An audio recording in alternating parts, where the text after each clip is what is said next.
Great. I've been working 16-hour days, so I remember very well, actually.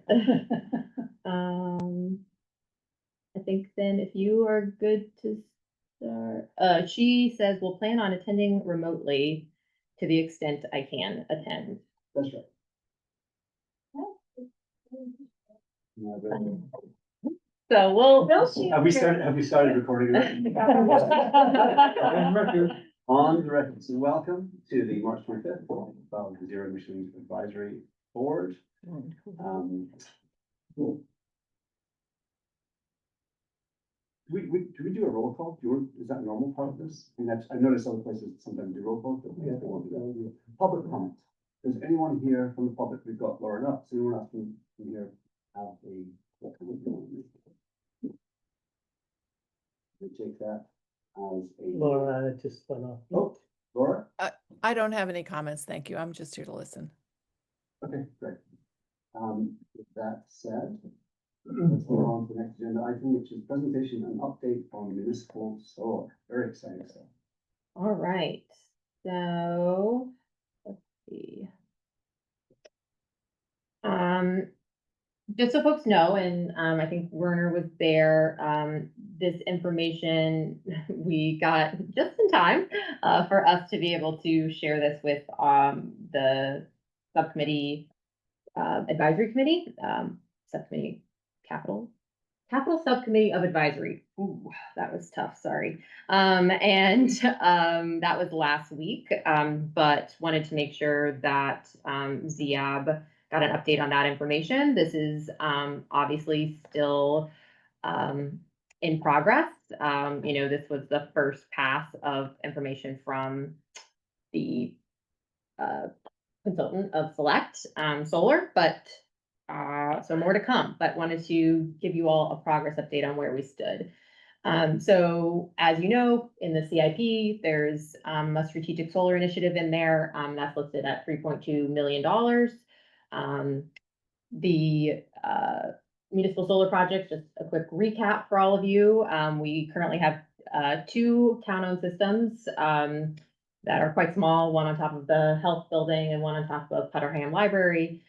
We have 1 town-owned system that's under construction, which is Driscoll. And then we have 5 other locations with PV arrays that were developed as power purchase agreements. And those were all with Select for all of those.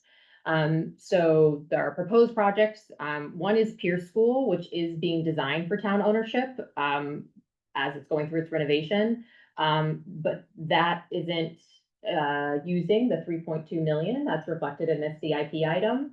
I just wanted to make sure that people didn't think because it wasn't included that it wasn't moving forward. That's not the intention. It's just a different stream of money. It would be paid for by the project itself. And then we have 4 sites that were being reviewed for near-term construction, town-owned. And then we also have medium to long-term projects that we anticipate town ownership on, but we have to do additional analysis. And so we're taking a 2-track approach, as you've heard about in the past. And I'll remind us each of those tracks. So this is just a recap of our existing solar energy production and savings. So as you can see, the 2 town-owned systems that currently exist, quite small, like Putterham Library and Health Department. Driscoll under construction at 200 kW.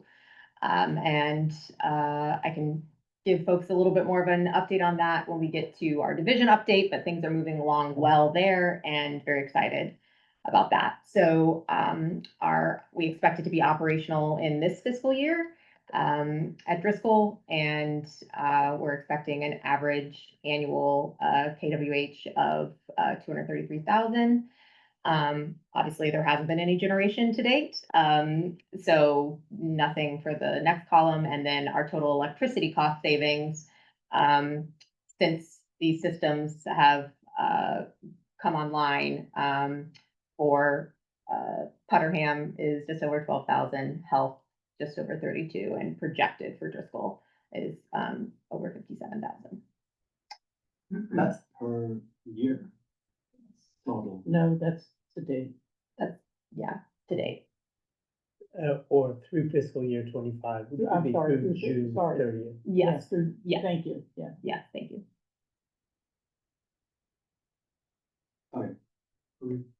So Putterham and Health are very small savings for considering that they've been in operation since fiscal year 11 and fiscal year 12 respectively, but they're also very small systems. And if they're that old, they're probably less efficient than newer ones, right?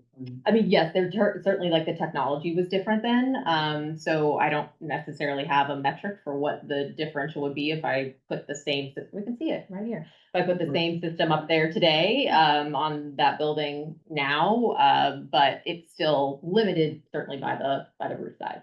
Right. Right. And As we reach 15 years plus old, yeah, is there any kind of cycle for replacement or? those are both locations that are kind of on the long-term list for replacement, but again, because We've got more to do in the near term, we'll just. yeah, so, but thus far, no, we haven't had a cycle for replacement because we haven't hit that point. Right. It's 25 years, right? Yeah, So it's also, that's 2011, so it's a little ways off, but it's. 31, 36, right? It's a lot. So chances are the inverters will need to be, replaced at some point. What? The inverters will need to be replaced For at some point, example, uh-huh. before the end of 25 years. And I think that with the health department, that there were some issues when it was first installed. Mhm. We don't have an active monitoring system, so we just check it every once in a while. And it's not producing so much that it's like worth it to invest in an active monitoring system. Mhm. But last time we checked, it was working, we checked, every 6 months or so to make sure it's still working. And these are not microinverters, right? No. I mean, it was a long time ago that that was done, and it, you know, the economics were real different, there weren't, it was the incentives and stuff, I mean, Climate Action Brookline raised money, and, the director was in the station, Alan Boston. Boston, you know, did amazing things, he raised money himself, he got, you know, I think a couple private donors or something, and so the whole thing, and, you know, the technology, it's a long time ago. So these numbers confuse me, I will admit. Like, For Putterham and Health, no, just generally. okay, But I don't know that this is the focus of your presentation, so maybe we can move on and I can talk about my confusion another time. I will keep moving. So the power purchase agreements, are at Brookline High School, Runkle, Ridley, the swimming pool, and the MSC. All of those have been within the last couple of fiscal years, so fiscal 22, fiscal 23. You can see, vary in size, but, all substantial, compared to our other systems, in place. And then, same thing, on the very last column, what you're seeing is the total electricity cost savings through fiscal year 2025. For the PPAs, that is, the net, cost. And obviously that's gonna continue growing. So just so I understand it, so that's a net cost over the lifetime of this, of the system. Mhm. So if you take something like Ridley, which has 250 kilowatt. Mhm. So over a period of 3 years, I'm guessing, it has saved $82,000, Mhm. right? Mhm. So let's call it $30,000 a year, just for simplicity. The Driscoll School, over a period of 1 year, which is a smaller system, will save $60,000, which is twice as much. Mhm. That's what we're saying here? Mhm. Excellent. Okay, good. So that's the relative value of ownership versus PPA, And effectively. so I pulled together these numbers, and what I did was, for every fiscal year that a system was in operation, Mhm. what the average cost of electricity was for that year. Cause it Changes, changed a yeah. lot, right? yeah. In the beginning, electricity was like 7 cents a kilowatt hour, or, now it's like 25 cents a kilowatt hour, you know? And then for the PPAs, what I did was I said, but, the electricity at Brookline High School is, I'm making up numbers, 25 cents a kilowatt hour, but we're paying 10 cents a kilowatt hour. So I'm only saying the savings is 15 cents a kilowatt hour, Right, right? So that's why those numbers but are the net is not net of construction costs. It is not. correct. It is just looking at No, electricity. okay, good. I understand that there's more I would want to see here, but this is good. Thanks. So, yeah, that's last column was just electricity, and that doesn't include any construction or when it comes to town-owned systems, operation and maintenance costs. One question, in the eye test portion of the slide here at the bottom, pilot, how do pilot payments fit into this? Do the PPAs pay us a pilot? Yeah. Huh, interesting, So we basically rent the roof to them, right, and okay, they pay us for the value of renting the roof. okay, oh, that's a rental. In a sense, but it's So recognized it's a as a payment pilot, in lieu of tax. I think that's. Yeah, how it payment in works, lieu of tax. but they're not the owner. What? What taxes Yeah. are they paying in lieu of? They're paying in lieu of, it's not property tax, yes, it is property tax, I think, They're it's not not real estate taxes. It's, I I see, don't know. because they're town-owned, the town is exempt, so they are getting the value of the property by owning the rent, so they're paying a payment. in Exactly. lieu. If it was the same, if they were installing that same array on not a town property, then they would be dealing with the taxes on that property. In our case, we're not, but they still have to pay for the taxes. Interesting. Good for us. Yeah, it's a little convoluted, but sure. So just a reminder, that the federal investment tax credit, the ITC, is locked in for Driscoll, for example. Well, assuming nothing insane happens, which I think is a generous assumption of today's government, but theoretically, as we currently know, we are locked in to receive 30% through the ITC for the Driscoll project. So that's not applicable to what I'm about to say. To receive future credits on these future projects as we look ahead, you have to commence construction on or before July 4th, 2026. And then you have 4 years to place it into service, meaning 4 years for the interconnection with the utility. 4 years to construct and complete that.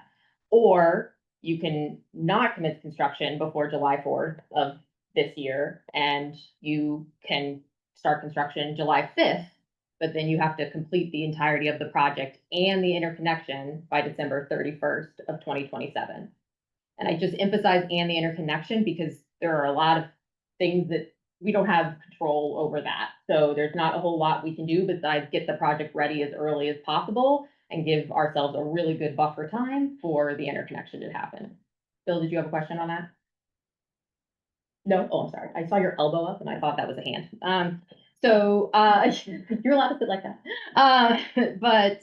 In addition, now in 2026, no specified foreign entity or foreign influenced entity can claim a credit, and that also means that any projects that are trying to claim the credits have to adhere to limits on the materials or components that are coming from particular countries. Okay, so this is the CIP item, that dual track solar implementation plan that you've heard about. So track one, these are the near-term installations. We're trying to capture that federal ITC that expires before December 31st.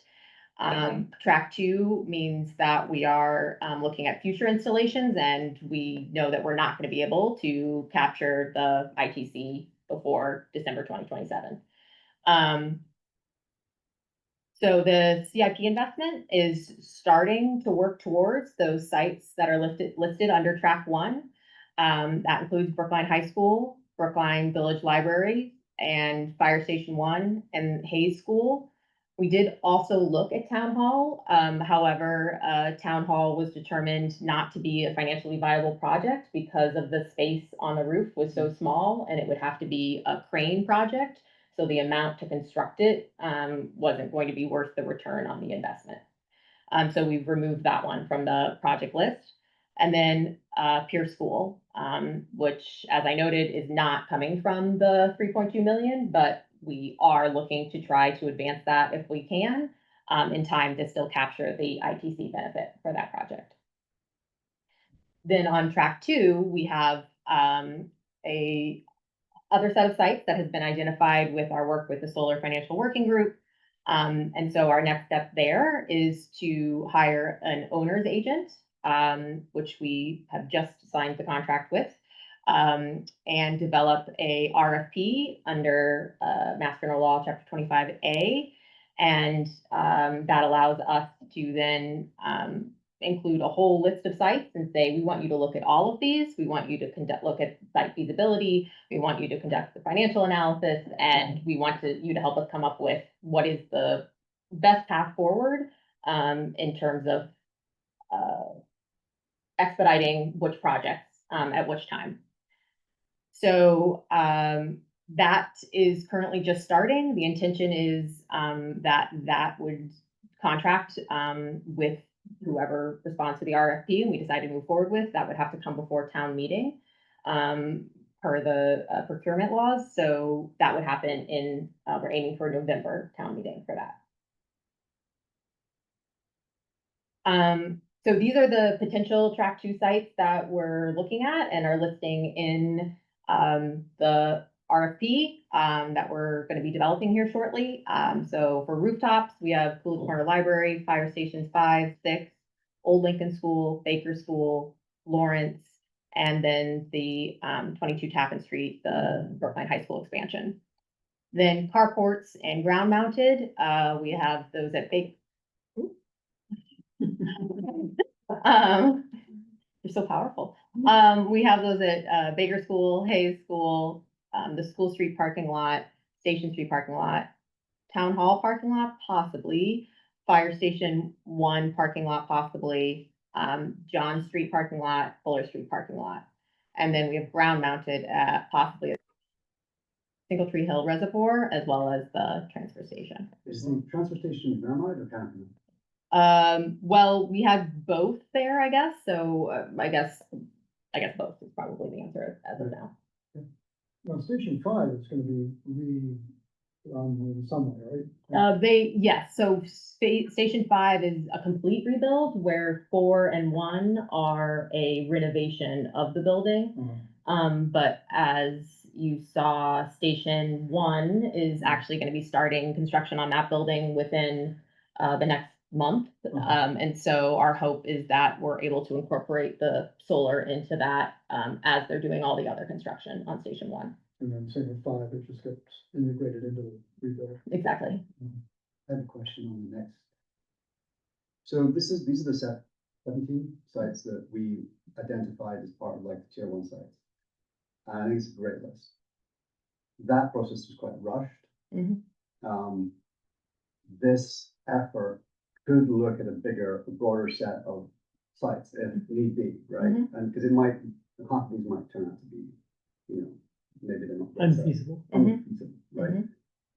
Are you gonna get to that, or am I jumping ahead in your presentation? No, you're not jumping ahead. Okay, so I think, I guess the challenge I would have is when we're looking for, certainly we've done this work, these are probably some of the better places that we could go, but there are other places that we could look at that we kind of like glossed over quite quickly, that we should probably go back and look at again. Yeah, we can look back at the full list. I mean, I will say that I think this, between the track 2 sites, the ones that we're looking at for track 1, and then the existing sites that already have PPAs and solar on them, it is pretty comprehensive. So there's not many left, but we could look and add those to this list for at least the review by the consultant. And I was thinking, and I'm probably going to get this wrong because details aren't always my specialty, but there was there's a landfill somewhere that we talked about briefly, and then we kind of skirted over and we didn't get back to it. Like, is that correct? Is there a landfill? That's the transfer station, and then Skyline Park, and Yeah, Skyline. Harass, this is Skyline Park, that we kind of said, well, let's just move away from that. Like, there's a Skyline Park parking lot. There's like a bunch of different things like that, right?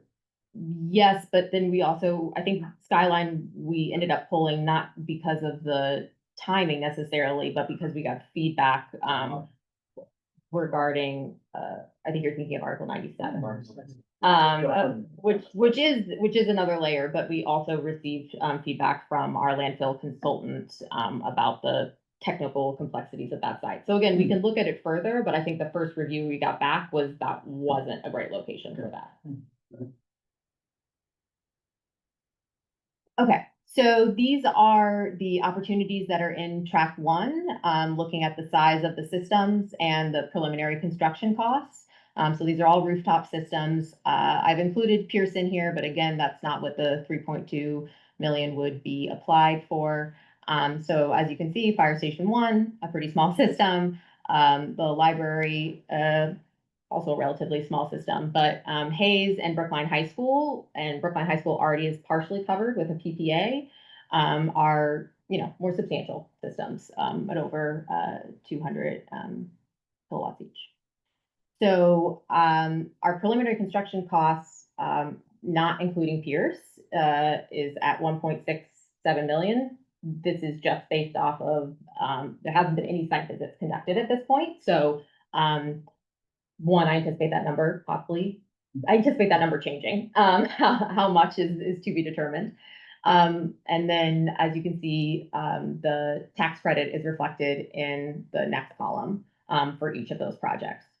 So the intention is that the 3.2 million will be put towards the preliminary construction costs, and then that there will be a return on that investment through the tax credit by the time that the system, after the system is operational. Yes. Is this assuming a flat cost of electricity? It Yeah. is assuming a flat cost of electricity, yes. So if we have an increase in electricity, which, who knows, might be happening, we'd have bigger savings in this. An increase in cost of electricity. Yes. We actually have already signed our contract for the town for our next electricity supplier for the next 3 years. So it does, we use that new rate when we calculate Yeah, it. but So, I mean. but continuing to move forward. 20. Yep, yep. Okay. And Those are great numbers. The simple payback numbers are great. so, Pierce in particular. I would say that, the remaining balance of the 3.2 million will be put towards the track 2 projects, both, to do any of the, soft costs, as it's been referred to, in terms of any of the, technical review and assistance, but then also put towards the construction on the projects that are most feasible to advance. So let's just say it's 1.6, just for simplicity, there'll be 1.6 left over. Maybe there'll be like, over $1 million to go towards those other constructions. Is that a reasonable assumption to make? Yes, So you could get quite a lot done with $1 million. And on the other 17 sites. yep, absolutely. I mean, obviously depends, every site is different, Sure. of course, so, but yes, depending on the size of the system and the site constraints that we're dealing with there, yeah, we could, advance another 5 projects. Okay, and that money has to be spent in that fiscal year, like, so it can move forward? Yeah. Excellent. Correct. Now my hand is raised. Yes, So it's interesting that I would expect, for the most part, payback to be approximately comparable across different projects. Just, you're paying for electricity, or saving electricity. And the three there are pretty comparable, and then the fire station kind of jumps out. mhm. So the rate of return there is much lower. Why is that? Is it higher? Probably because it's small, right? I mean, Yeah, it's a very small system. Right. But that's I would expect the return on the investment of solar. Not, you're not taking into account the total amount of savings against your total amount of electricity you're using, you're just the rate of return on the investment. Small, large, why is it that much different? Can I offer Yeah, some please. suggestions? Regardless of the size of the municipal system, we have to pay prevailing wage. And the labor on a small system is Proportionally. proportional. So it's really, if you, I guess some ratio. So, between there's some construction amount cost of and so on. engineering that has to be done, regardless of, whether it's a 2 kilowatt system or a 200 kilowatt system. and that cost is the same, right? And there's some amount of interconnection fees regardless, and there's some amount of whatever, there are just some basic, pre-development and soft Independent costs, of the size of it. independent of the size of the system. Okay. So, I- and, Oh, go ahead. yeah, so that to me, helps explain that. And then I'll also say, Bill, that that's probably the one that could shift the most, because right now, we're also looking at the, electricity that's currently used by that building, and it's gonna become an all-electric building. Mhm, mhm. So, the electricity is going to increase. Sure, sure, sure. And so therefore, the overall cost of what we're able to, cover relative to the operation of the building will shift as well. Okay, This is excellent, though. Is this information that you're gonna be able to attach or put into support the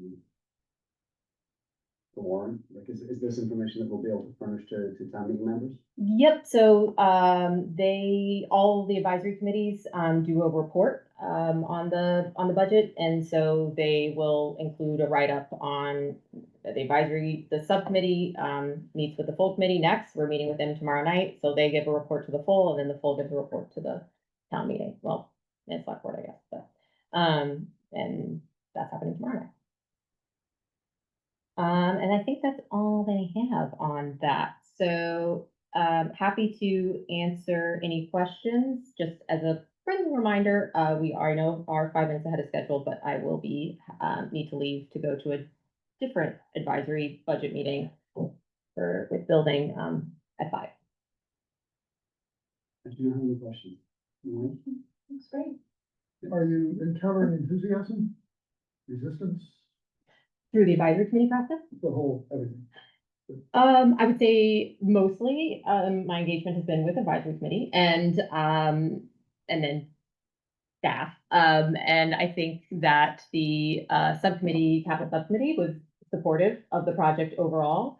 I think the biggest question that is still to be determined, is this question being raised of when we're getting savings back from these different investments, is the money just going back to the building, itself? So, because so many of them will be on schools, because that's, Right. we have 10 buildings, and they're big.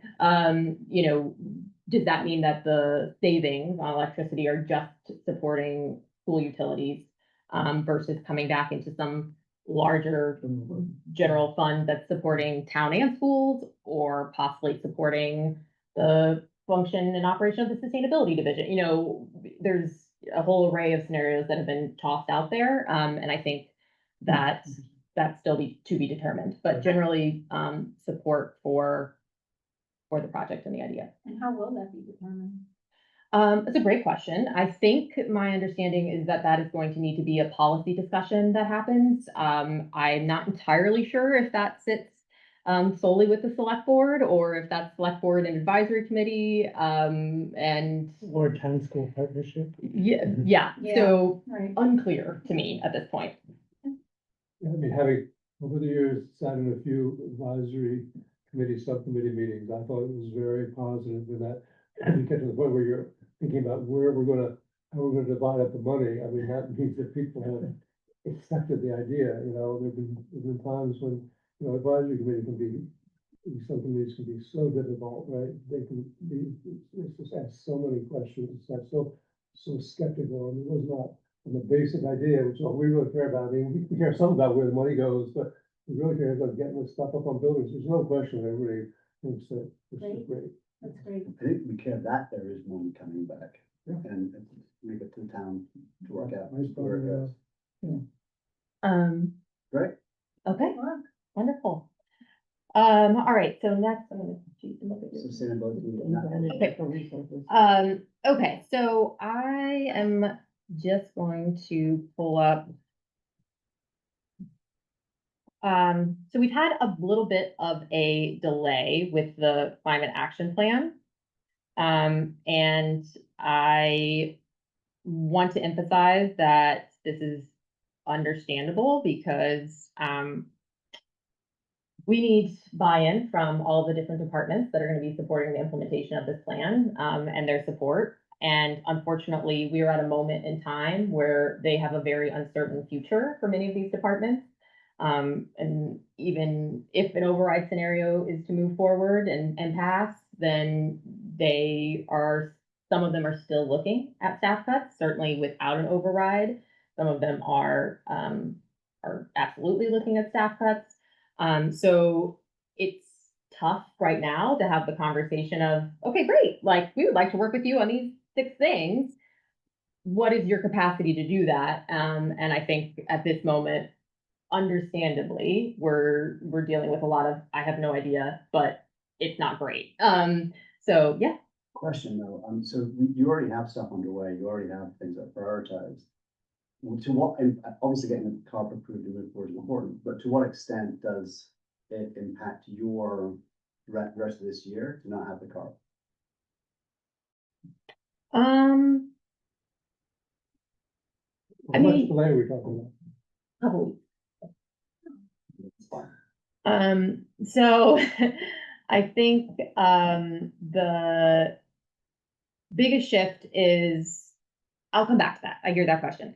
The biggest shift is that we were hoping that we would have, well, hoping that we could even move to a vote by ZIAB possibly at this meeting, but I think that there is still a little bit too much uncertainty.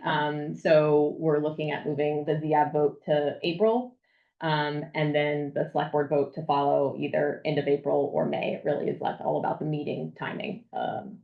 So with that in mind, I guess I think our work is continuing just as much as it has been for the last 10 months while we've been working on this. It's not changing our immediate work plan, but it's important that we have a final climate action plan because it is a requirement for some of the grants that we want to apply for. And also because that direction from the select board is particularly important for all town departments to understand that this is a place that resources should be going. So big picture, it's important, but it's not going to change anything in the next few months. Does that help answer Yeah, that? no, that would be my expectation. I mean, it's a longer term plan. It needs to be in place, but you've already got stuff you're working on. Mhm, So yeah, it has to get done, but not tomorrow. correct. Also has to get done just so that Rebecca and I don't lose our minds, but that is a different conversation. So our hope is that we're bringing it to ZIAB for you all to look at at one of the April meetings. My question is, and I'm not looking this to be set in stone, but I know oftentimes boards and commissions like to look at things, especially something this large, a couple times before it moves to a vote. And I just wanted to get a sense from the group if you felt like this was going to be a 2-meeting review of the final document, or if you feel like we've seen this a lot in many iterations over the last several months. And if we're looking at this, in one meeting and voting in that same meeting, that we're comfortable with that.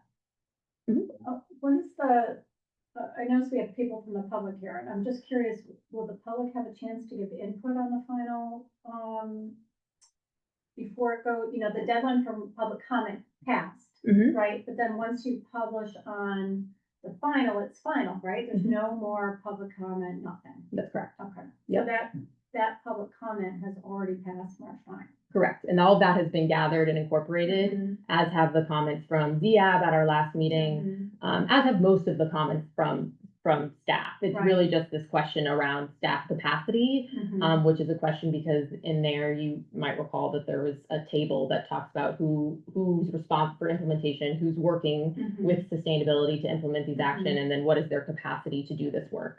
And it's just, we need a little bit more time with folks to help them figure that Right, out. so it's not really something the public is gonna be giving input on anyways, because it's relating to staff. That's correct. The question of working with town staff, important.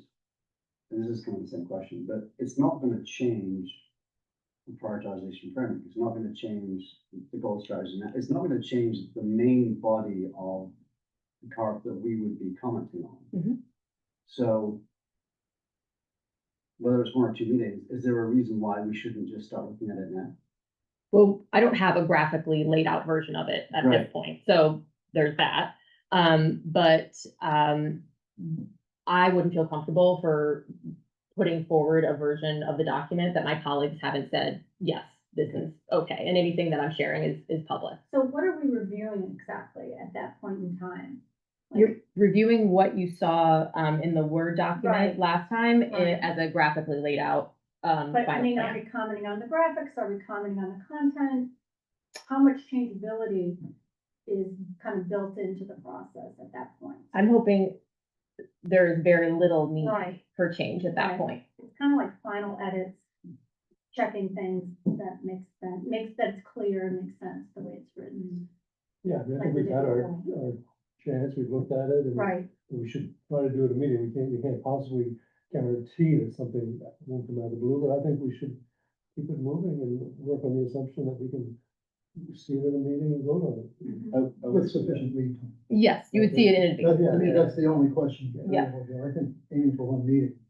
There's a really, Worth doing. there's a really important phrase in the document, which was basically like, this is a plan. I'm paraphrasing, but plans change. And so I think that is really important part of the document, but it's also a really important part of our approval processes, which we're approving this thing at a point in time, Mhm. April, whatever it is. Mhm. It does not mean nothing changes. It does not mean that it's like written in stone, Mhm. right? And Patty has her hand raised. Oh, should I go ahead? Yep. Okay, I had submitted some more substantive type comments on the last draft. So, I'm interested in seeing how those have been addressed, which I'm not saying we need more than one meeting, but for me, it's more than pictorials and graphics. I'm Okay, I'm yeah, just wanting to- understood. I mean, all of those comments were reviewed and incorporated from the public and the admin staff. So once we are ready to move to a public version of it, you should be able to review it and see changes reflected in there. Thank you. I will say that we did do a fair amount of trimming down to really try to reduce the amount of text in there. So what you will also see is a shorter document overall. Okay, so thank you. I'm hearing let's aim for this in one meeting if we can. And so in that case, I'm going to say we were holding a special meeting next week, April 7th, if we needed it. I actually think that we don't need that meeting if we feel like we can do the review in one meeting at our April 15th or April 29th meeting respectively. Well, we've been reviewing it for over a year in Yeah. some shape or form. So Correct. This is if we're bit twiddling now, we're doing the wrong thing. great. Okay. Following week, socially. I don't know what you're saying, sorry. Oh, well, this meeting is canceled. Yeah, so we're canceling the meeting on April 7th, and we already had meetings scheduled for April 15th and 29th. I think those are the right days. Yes, April 15th and 29th. So the 7th was a Tuesday, which was also a little bit strange, but we were holding it.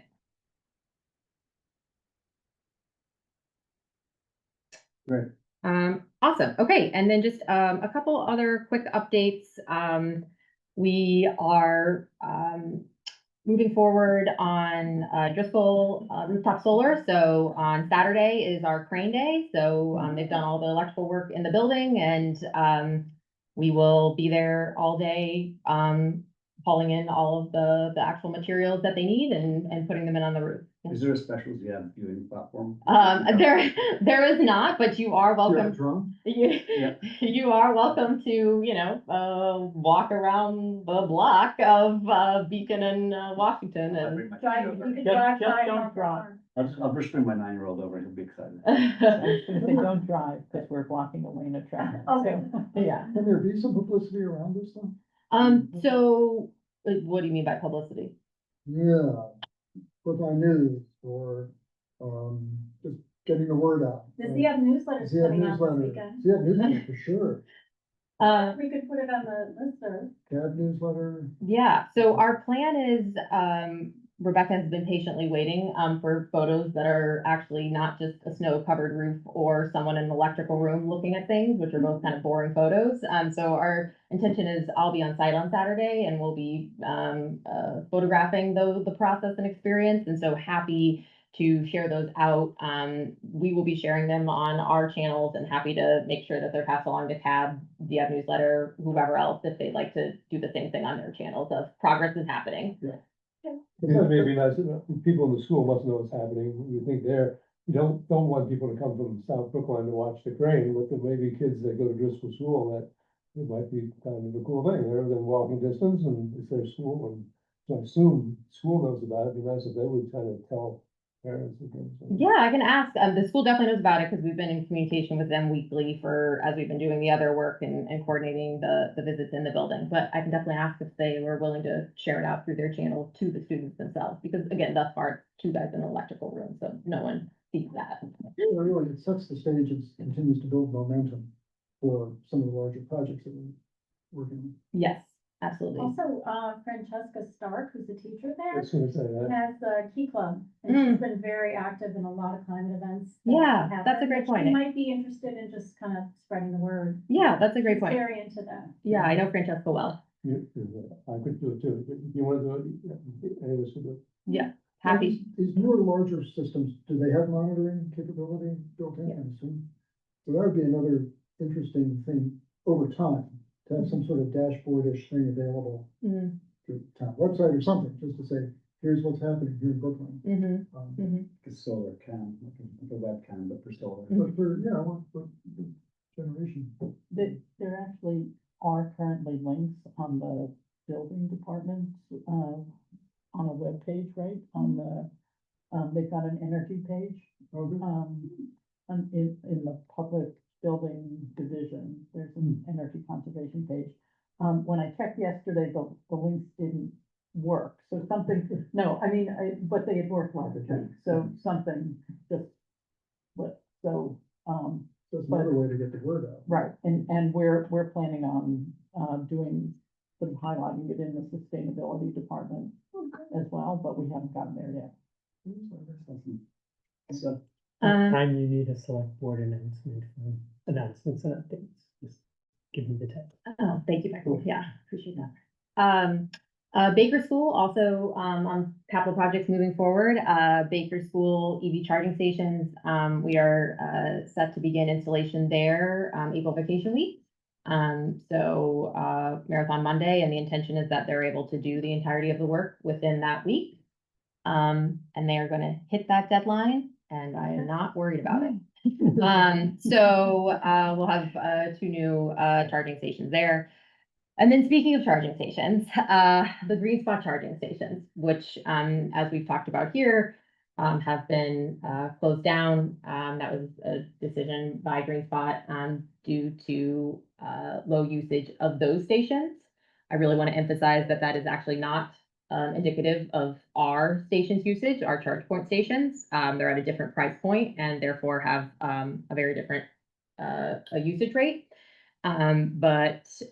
Green Spot actually has come back to us and said that due to the funding that they received to install those and the contractual agreements that they have with the EBIT program and Eversource, they cannot turn those off at this point, and so they have to turn them back on. So I wanted to give you all a heads up that they will be uncovered and turned back on likely in the next week. Yes.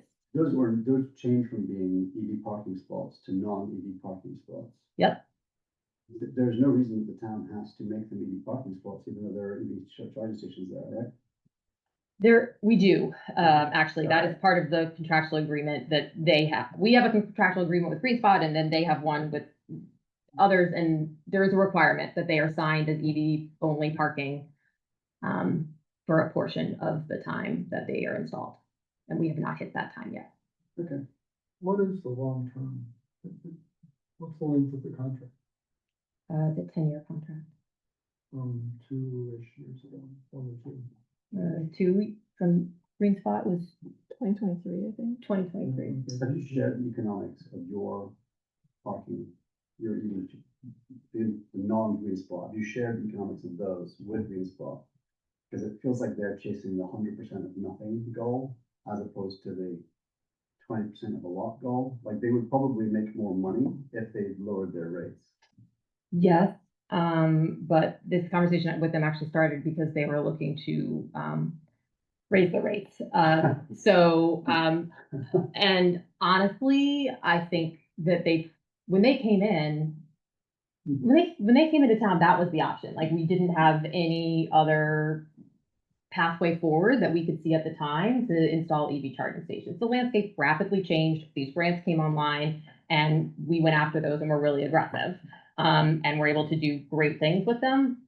But they are a company that's looking to turn a profit. We aren't looking to turn a profit. We are looking to operate the system, both via cover the cost of electricity and cover the maintenance and, cloud infrastructure and things like that. So they're operating a different model, if you will, than we are.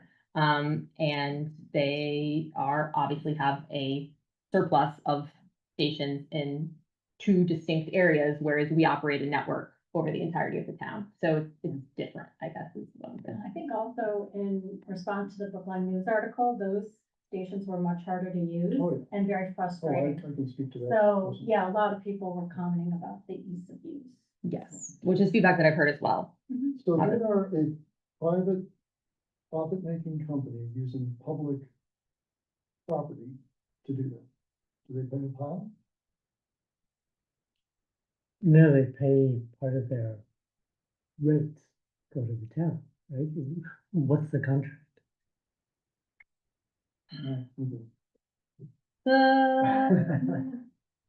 I don't want to speak to that because I feel like I'm going to give you incorrect information. I'm happy to look back at their contract. It was just signed before my time, and so I would have to refresh on what the structure is there. But no, I don't believe that a portion of their fees are coming to us. We get obviously any fees that are charged for parking there, as we do with any of our parking lots. Happy without them. It Yeah. probably happens less now because And happens less. If they're dedicated EV chargers costing too much, people won't use them, and that spot will sit empty. thank you. Interesting. Yeah, that's too bad. I mean, thank you for trying. I know you went through a lot to try to get that handled. Thanks. So, you will see them, coming back online shortly. And then, just a reminder that we have, Spring Fest coming up, on May 30th. And that is our event that's really focused on climate action, and sustainability, and would love to see folks there. Where is it? What's that? Where is it? It's in Olmsted Park, from 11 to 2. It's very much a stop by when you can. Rebecca's been working hard to coordinate all the logistics for that. And thank you to Climate Action Brookline, Mothers Out Front, and Brookline Green Space Alliance, who are all serving as co-sponsors of the event. And that's all that I have. Any questions? It's nice that you've got the chance to say that at less than like 300 words a minute. That was good. Great. Thank you. And we can move on to the next thing. Okay. Next thing is overview of May 2026 town meeting warrant article and discussion regarding ZAB's review and potential reporting. I don't know, has anyone, I spent a little bit of time looking at the warrant articles and thinking a little bit about how we might approach them. Has anyone else spent similar time? Has anyone else who've gone through them or thought a little bit about how we would approach our support?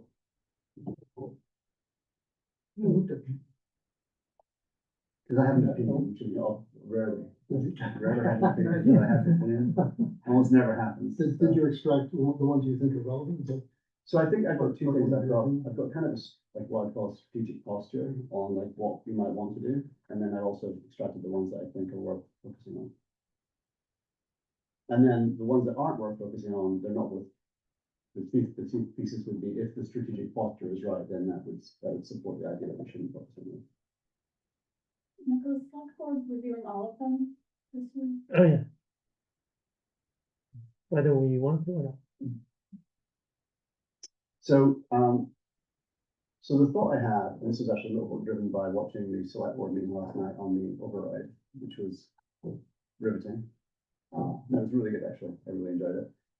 Was that the town is, has a huge override, it's a financial crunch. We have some huge wins this year, specifically solar. Coming on, we've got new hires in department, there's a lot of stuff happening around zero emissions. And I think it would be a mistake for us to try and attach a ZAB voice to as many things as we can.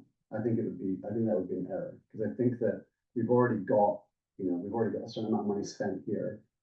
I think we should pick and choose what we comment on, so that we're not trying to like ask for more, right? So if there was something where we could say, well, we want this, but we want more in this area. We want the town to, build, when they do their roofs, they should do more. I think we should stay away from that, as a commentary. We shouldn't be asking for more, is basically what my thesis is. So, we should take what we've got, we should be grateful for it, and we should comment on, and support those things. That's my general thought.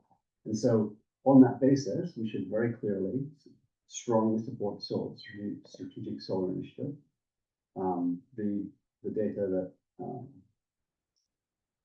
Alexandra just presented is excellent, because now we have some actual numbers that we can, we and everyone else can look at. That's one item. So which one's that? What, 8B23. okay. So just part of the budget. There is the second part would be Washington Street rehabilitation, which is, I think, an interesting one, because it's not really zero emissions, but it is like a vision of the future kind of article. I think it's like, multimodal, it's a vision, which is a nice thing to support.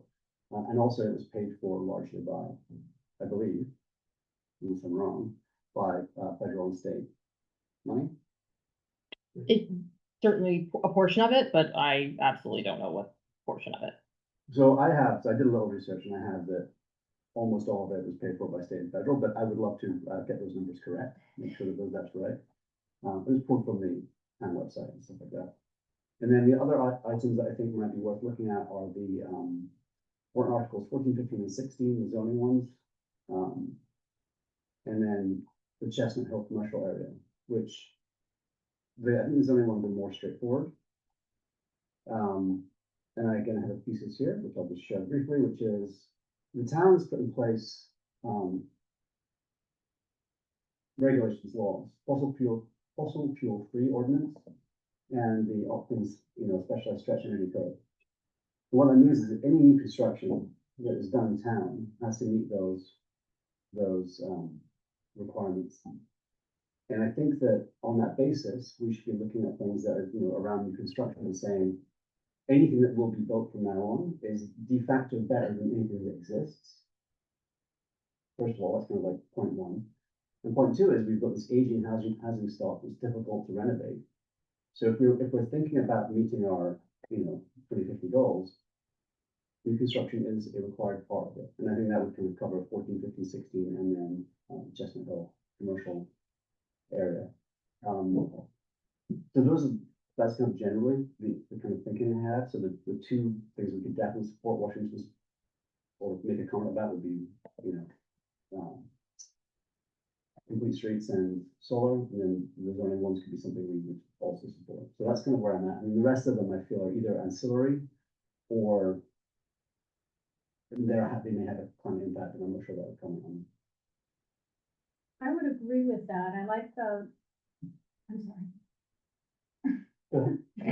I would agree with that, but I would say strike 16 from the list, because the Pleasant Street multifamily overlay is for many people a process-oriented question, where can a developer just bring something, skipping over all the town processes straight to town meeting? And it's kind of a litmus test, I would say, for many people. Okay. But I don't know, Michael, if you feel that's accurate or not, but that's just what I've talked about with some of my colleagues.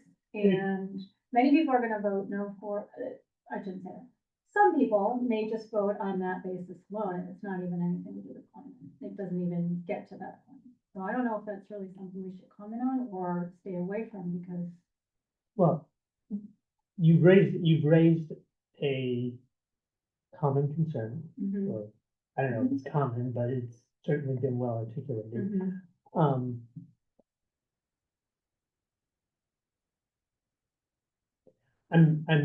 I'm just trying to gain out the impact of ignoring that concern and saying something about to your thesis. And again, so for me personally, so I've been very involved in the Chestnut Hill Commercial area, as you all know, and so obviously the process for the Chestnut Hill Commercial area and the process for 26 Pleasant Street are starkly different. And so, and you know, the comprehensive plan concerns are sort of related to this. So, I mean, I think it's a legitimate concern, you know, people might vote no, or people might vote to refer. Which, Right, like, I'm only saying that because I'm saying, like, if we make a comment in support of it, which if it went through all the normal channels, we would be likely to do, are we verifying the process? You know, verifying, validating the process, right? So that's all my concern is, so I'll just leave it at that. And let it just take Step back a few steps. question. I think being sort of contrarian here, I mean, when I used to screw through this, when I went through this a couple of weeks ago, I thought, really wasn't anything that we needed to comment on. I really kind of feel as though, because of these zoning things, one question we should ask is our taking a position on it going to make any difference? I personally, before you even get to this, I think it is a serious thing about whether you take a position on all three warrant articles, you leave one out. I mean, that's well articulated, but or any of them, is it really going to make a difference?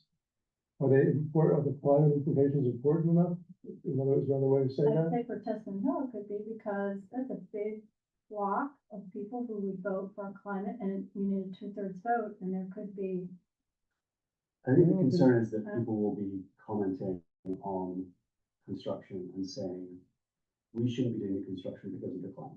And I think that my concern is that sort of ignoring these specific things, because like, let's just kind of step back.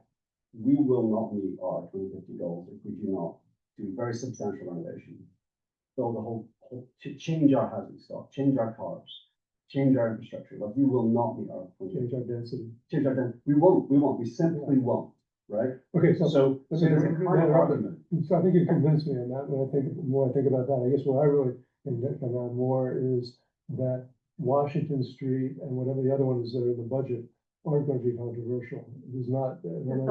What? Solar. Solar. I mean, it'd be interesting to do something to draw people's attention to as an educational thing. But first of all, if we comment on any of these things, we have to be required by bylaw, right, to have a hearing on each one of them. So, you know, Can you combine them? you don't have to say, you combine them, but you still have a hearing to have public comment. You have to invite the proponents and opponents and, you know, so that there's that whole just practical question. But I mean, so my initial thing was there's an awful lot there. And at least we should focus on what we think really makes a climate difference. And I think maybe you convinced me that people really won't, you know, so busy thinking about zoning issues and traffic, that it's good to have somebody remind them that, yeah, buildings like this is a good thing. I do have another, this is kind of, maybe it's subtle, maybe it's not.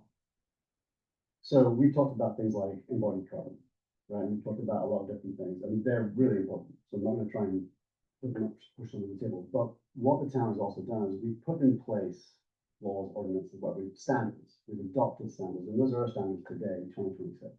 And they're high standards. They're much higher than they were several years ago. They meet all these goals. I think there's a kind of a policy question for Ziad about how we approach things, which I think is that if we have a set of standards and goals that are like climate friendly, we should say anything that meets these goals right, that we should support. Now, we might want to improve, we might want to, raise the bar, but I don't think, because my worry is that we'll look at this stuff and say, well, what about embodied carbon? And I'm like, well, it's not on the docket, it's not part of our existing laws. We can make it an ordinance, we can create that ordinance in the future, we can have discussions about it, but I wouldn't try and hold up construction or, putting in infrastructure or whatever else on the basis of at some point in the future, we may choose to have more laws around this question. I think that's problematic, and that's part of what I'm thinking about here. Does that make sense at all? Is that a nuance or not?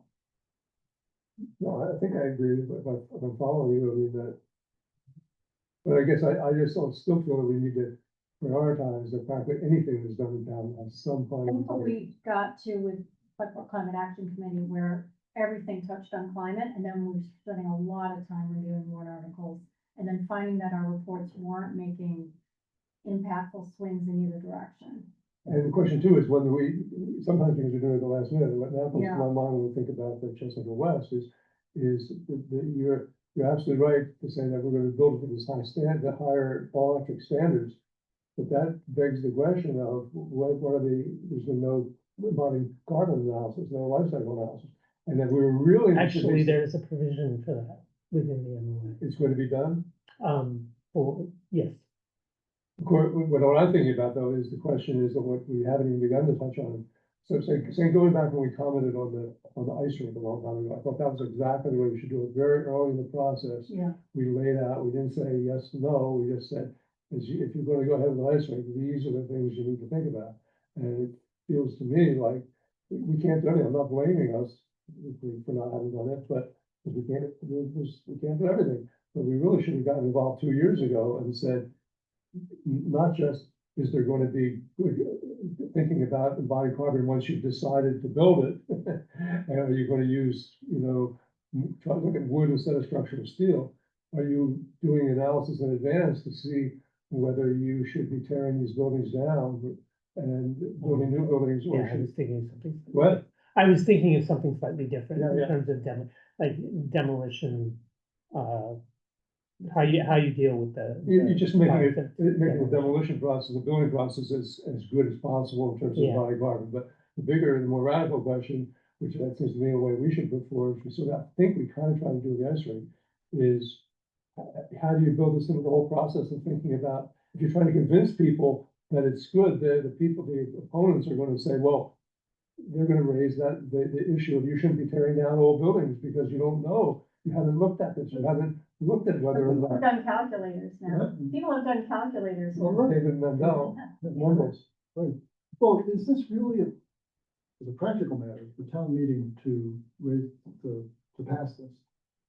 Is there a constituency within town meeting that are really concerned about embedded carbon? I mean, is that enough of a group? So I would argue, even if we were, let's say we are concerned about embedded carbon, the right approach for ZIAB would be for us to come up with a position on embedded carbon that could be put into a law or an ordinance that would be required for everyone to follow. That is a better way for us to approach it than to say, on a piecemeal basis, let's look at every development project and kind of guess at how we should do it. Because if we're going to be giving advice, the advice should be, we should adopt an embodied carbon standard. This is what the standard is. Let's try and get that through next year's town meeting so that all construction moves forward with that, as opposed to saying, well, what about the thing we haven't really thought about? Right, I mean, that's absolutely true, but that's moving the discussion to the carpet, in the sense that there is something in the carpet about doing that. The Yeah. question in front of us is, what do we do with this? We don't have it. We don't have it here. Does that mean because we haven't done that yet, we don't? I mean, again, I'm being devil's advocate here a little bit. I think, again, I'm sort of convinced that just because we could have done more embodied carbon 2 years ago, doesn't mean that we shouldn't comment on this. We should comment on it and say, we think it's good because it's going to be all electric. And if people say, well, you raised the question that I raised, we just say, yeah, well, we couldn't have done that, but we didn't do it. I would say we have to leave the cart to look at this question, and we're going to bring forward a warrant article. We still think it's going to be all electric. It's going to be denser. It's going to do all these things. We support it. And if you don't think we did enough analysis, sorry, we did our best. We support it. Right. I would say from a to answer your question, like who could this potentially affect? Is that if you go through the warrant articles for Chestnut Hill, and this is less true with the others just because they're simpler, they don't have as much complexity. There are a number of sort of friendly provisions within them, and it would be worthwhile to have a review of those provisions and some sort of commentary from ZIAB on the positive or neutral impact of those provisions, so that, you know, both in the consideration of this warrant article and in the consideration of future warrant articles that might adopt similar provisions, that ZIAB is actually weighing in on the benefit of those provisions. I think that's- You know, whether it's, you know, open space, tree canopy, you know, obviously fossil fuel free construction, et cetera, density. But there are a number of them, both within the memorandum of agreement and within the zoning code itself, that are worthy of comment. I think that's right. I think that's right. I think we should spend some time doing that. So that would split it out into like a general comment on all four things, which is to say that, we are going to need to do new construction. We have these standards, their standards are high, right? And then separately looking at space, Chestnut Hill is a big enough project that it warrants like further investigation. Is that kind of what you're saying? Well, you've raised two distinct things. I'm definitely saying the second. To the first,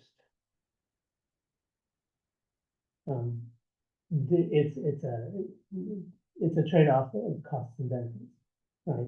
It's as Warner mentioned, you know, there's effort in calling all of those public hearings, and you would need to call them all in order to reference those warrant articles. You could make the same reference to just the Chestnut Hill commercial area warrant article. Well, it could be an agenda item on an already scheduled meeting, right? It doesn't have to be a specially called meeting. No, it would. So it's got cool roofs, green infrastructure, bioswale, rain gardens, it's right, it's all things that have. They're all in there to some degree, yeah. Yeah. It's got large site, open space, EV charging hub, higher bike parking requirements than the requirement, so it's got a lot of different bits and pieces in there. Yeah. Yeah. Did you just run it through ChatGPT and say I don't what know are that, that, and say what are all the environment friendly? It's absolutely mad because I typed it in and not only did it pull it back up, it did the analysis, but it also commented that ZIAB is having a meeting on this today at 4 p.m. Which is mad because I didn't ask you to do that. So, Just watching you. Yeah, I can tell you stories. so, Michael, we need to sign up somebody as a speaker And you, with the moderators, right? Like, we're not automatically gonna be speaking about anything. if you filed a report, and you wanted to present that report to town meeting along with all the other reports, the planning board, et cetera, then the moderator would give you a slot. And you would have 3 minutes, I suppose. Who do you file the report with? You would file it with Melissa Oh, Dodd for the combined report. in the combined reports or supplement, then, Yeah. and then you file. I think that is a good idea. The question is who would do the work and who would do the presentation. I'm as usual, have to do the work, but maybe someone else, I mean, have to do the presentation. You will have to do the work is the hard part. It seems like it's chair, it's should be to do it anyway. I'm happy to do it. You do the presentation. I don't have a problem. I mean, we would do one presentation across like everything. We wouldn't do one for this and then one for something else, right? Well, if you're doing solar, you wanna do, So we would do one for solar and one for this, but, or? they're doing one for solar, right? When they do the budget. Right, Yeah, it's already being taken care of by Alexandra, right, with her presentation? you Right. should ask her to confirm that. No, I didn't know if Rebecca knew. I'm not sure. Okay, So yeah, you might want to do something.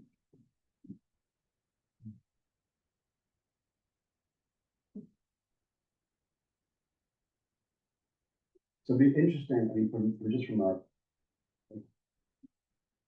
the optics of Ziad doing a presentation on Chestnut Hill and not commenting on something like the solar initiative is odd to me.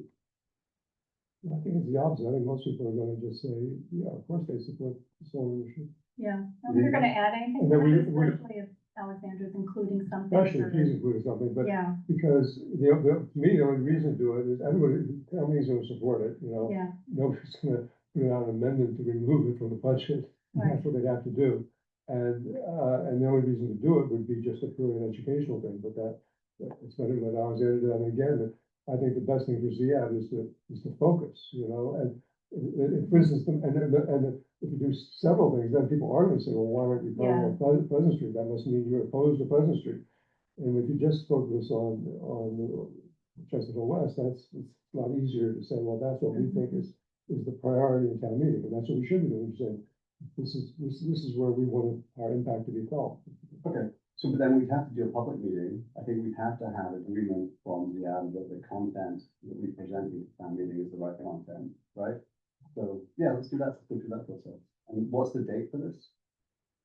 that's The it. combined reports is May 7th. So we have the month of April, basically. to do. Yeah, you could do the public hearing on the 15th and vote on it. Well, either vote on it that day or Okay, well, you need to have a discussion. And that has to be in the big room, because there might be a dozen people that live in those That's fine. precincts that come to oppose it, so. so I think I'll put together some document that kind of like outlines generally the things I've talked about, but specifically focused on Chestnut Hill, but with a general comment on development, because I think that's really part of the thing, and we're focused on Chestnut Hill because it's big. Mhm. I'll circulate that before the next meeting. We'll have a public meeting about it, and we'll discuss it and see where we get to. Right, so you will need to contact Meredith for her to do the presentation. Unless she wants me to do it because I was the lead negotiator in the MOI. We'll have to sort that out. For the hearing, for our hearing. For the hearing. Now, the 15th is a candidate for the CART discussion. Right? You could do both. Could you both, yeah.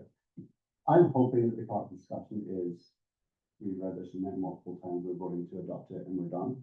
Cool. So that would be my Good to hope. me. And I think that You might wanna let the people that are not present here know about that. as a thesis, Yeah, well, I can let them know the thesis. well, It just doesn't because, make sense. well, I mean, cause I don't know if they're gonna watch this recording and they might think that a review is completely different. That's why I was asking about the changeability of the document, because why even bother if we're not gonna make. the- And it sounds like, Yeah, Patty. Alexander said that Patty's issues have been Yeah, addressed, on, I would make sure that really. Right. She is happy with it. I would view this as like dropping the champagne bottle against the edge of the ship, as opposed to like, reviewing the plans, right? That's hopefully what we're doing here. that's what you But need. but the comment that people aren't here in the meeting. Yeah, they might not realize that. Yeah, okay, well, I can send that in that too. Good. So the Okay. conclusion is we're not gonna comment on solar. We are. We're gonna You ask- have to we're gonna follow up with ask Alexandra. Alexandra. Yeah, and if, just to be clear, if Alexandra isn't commenting, or if there's. We're asked her to comment on it. Yeah, but I think a comment on solar would be good, and I would also be, I'm happy to do it, but I'd also be happy for someone else to do it. The focus because- idea. is to go- There is another way to handle that particular issue. Any town meeting member during the budget process Yeah. can stand up and ask a question of a staff person. Yeah. And you can prep that question with Alexandra. Is this a good idea, Alexander? How much money are we gonna say, Oh, Alexander? look, here's the presentation I just happened to have. Um, That looks yeah. so disingenuous. Go like to the microphone. And could you- Savings on the could- solar I have project. to think about who do we know that would do that has no shame about doing this. When you think of a couple of people. Yeah, right, exactly. But I'm, in a way, I don't want to be associated. Yeah. But I would do But a, that's I would do a a good idea, presentation yeah. on one of them if, I'm happy decide to she's be not like, there. but it would be good to have all the members. of the I just board think, talk about I just think it's, I just think Alexandra. She's gonna nail it, yeah. You know, because again, that's sending a signal that this is important enough that town staff who plan what they're gonna talk about, wanna talk about solar. And It's then a wait win. for somebody to ask a question, that this is something that, Yeah, that this is something the town's proud of, you know? it's such a win. It is a Yeah. huge one. I would be only forward looking, I would only be talking about the 3.2 million, but I wouldn't look backwards at all, because the numbers looking backwards aren't as good as the numbers looking forward, but that's the point.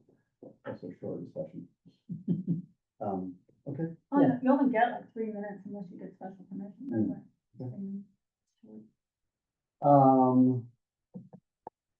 Are we done with the overview? So I had the thesis that we shouldn't comment on too much. Sounds like that's generally the right thing. We might write an opinion on solar and Washington complete streets or not, Well, no? we just were talking about solar and saying we have. Well, there's a question of having an opinion, there's a question of doing a presentation, they're not the same thing, right? They kind of go together, yeah. Okay, so then, that's fine. So, I'm sorry, so complete streets, what are we doing? So I guess we're just gonna do something about Chestnut Hill. Yeah, that's what I And think. then potentially prompt a question for For Alexandra. Alexandra. And potentially what? Prompt a question for Alexandra for the solar. If necessary, if she's not, it doesn't have time to do it. Yeah, right. Okay, that sounds fine. Well, she may end up delegating the answer. Yeah. The construction. Unless there's something else, other business, anything? I move to adjourn. Second, All in favor? Aye. Aye. And Patty left. no, we lost everybody. Yeah, we're good. Thank you, everyone. Process of adjourning.